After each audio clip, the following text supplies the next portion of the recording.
Mga bro, isang napakalupit na pagbati sa ating ka-broadcast ngayong araw. Today, we're diving into the skies with pride as we talk about the legendary Hercules ng Pilipinas, ang Lockheed C-130T Hercules military transport aircraft. Unang-una, hindi lang siya basta eroplano, ito'y simbolo ng ating kakayahan at tapang sa Himpapawid.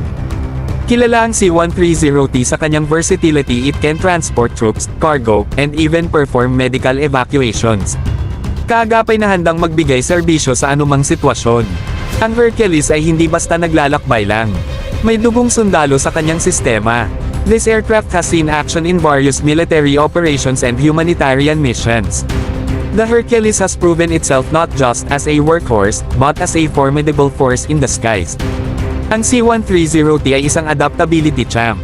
Hindi lang siya confined sa military functions, gamit din ito sa disaster response at relief operations. Sa bawat paglanding nito, it brings hope and assistance to those who need it. Modernong Hercules ito, bro. Equipped with advanced avionics at mga systems para sa mas seamless na flight operations. It's not just about power, it's about efficiency and precision. Sa bawat krisis at sakuna, palaging andyan ang C-130T para sa bayan.